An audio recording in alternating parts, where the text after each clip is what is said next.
You got it. Thank you, Brian. Good morning. Moving from the shadows of the political light into the political spotlight.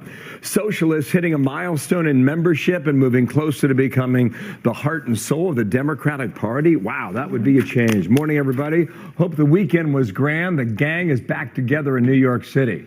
I'm Bill Hemmer, half of that gang. And you? I am the other half of the gang. Very dangerous. Yes, I'm Dana Perino, and this is America's Newsroom. Morning, so they were once dismissed as a political fringe, but those are long gone. The Democratic Socialists of America now reaching more than 120,000 members. So those numbers being felt nationwide, Democratic Socialists racking up electoral victories from coast to coast and making themselves a force to be reckoned with in the Democratic Party. And they're hardly keeping their radical agenda under wraps. The co-chair of the DSA outlined the socialist stances point by point with our very own Shannon Bream. That was yesterday on Fox News Sunday. So we're going to put up on the screen a few of the things that are part of your platform, and I want to ask you, just give me sort of a true or false on these. Abolish the Senate. True. Okay. Replace the presidency and Supreme Court as we now know them. Yep. Abolish ICE. Absolutely. Abolish borders and give amnesty to anyone currently in the U.S. illegally. As a long-term plan, yep. Defund the Pentagon. Absolutely. Abolish prisons, at least in large part. Yeah, again, that as part of a long-term program, yeah. Okay, so no prisons. Government or public ownership of most large corporations.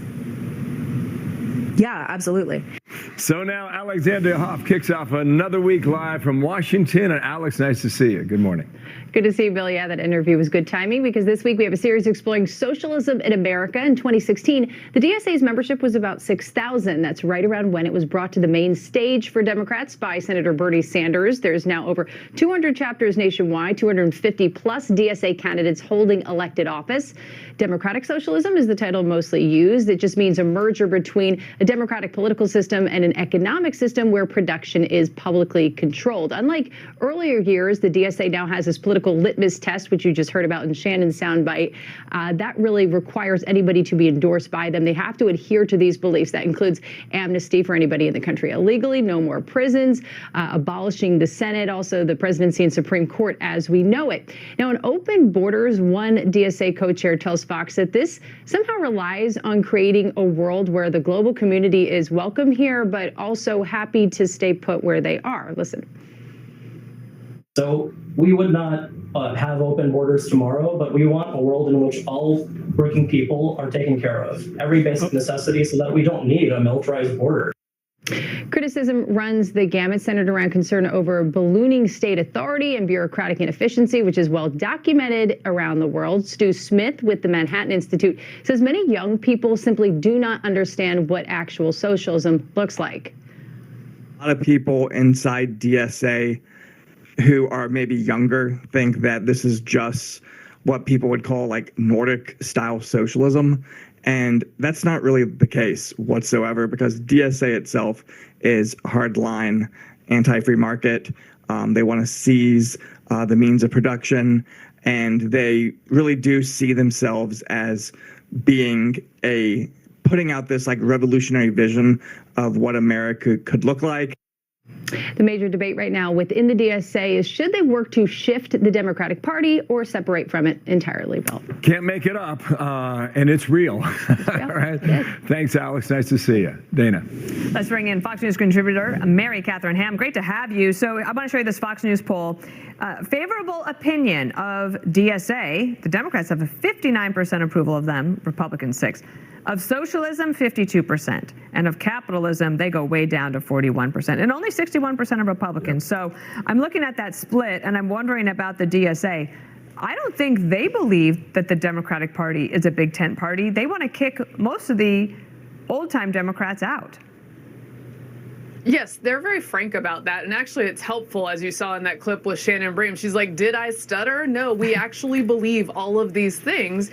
We want to make that very clear. We want to use this party and the skin of it to take over in this country. So they're informing us very clearly what they want to do. And the thing is, that it is out of step with normal Americans, right? This is like if 2020, the most crazy 2020 tweets became a person, and then that's the person that wants to get your attention and rule over your life. A lot of people look at that and go, oh no, that's all the crazy things they said back then that they're now trying to run away from. There are members of the Democratic Party who are sensible, who want to appeal to middle of the road voters who are like, no, we need to stop saying those things. And this woman is stuck in not a gotcha situation. These are not gotcha questions. She just deeply believes in this failed ideology and would like to foist it on the rest of us. I think she knew it was coming, and she's probably been asked before in the past. Another poll number we found. Check out the one we highlighted here, right at the bottom. 52% of Democrats would like to see dramatic or revolutionary change in our government. All right, I don't know if Tim Kaine's one of them, but he answered the question this way on Sunday. I do think the Democratic Party has always been known, and mostly this is good, sometimes it's not, as a Big Tent. And so I don't think that somebody says, I'm a DSA candidate, I don't think you should use that to throw them out. Why would you do that? Candidates have to rise and fall on their own merits. But to have a litmus test that if somebody says, hey, I'm a DSA member, you know, they can't be part of the party, I strongly disagree with that. He's looking for votes, or he feels that way. It feels like he's like splitting the baby a little bit there. There are other prominent Democrats who would not answer the question that way, MK. They would say there's no room for anyone who does not favor the U.S. Senate, the U.S. Supreme Court, no borders and no prisons in our party. Yeah, I think he's worried about the base. I think he's worried about having their support. When you look at those 50+% numbers who have a favorable view of the DSA or socialism, he's looking at that and going, oh, I don't want the revolutionary guys mad at me, and therefore I welcome them. They also want power. So if some of these guys are winning districts, they want them in the caucus. But I do think Nancy Pelosi wasn't able to have an answer for the squad back in 2019 when she tried to go after them for some anti-Semitic comments. And I don't think Hakeem Jeffries is going to have anything to stand up to these guys.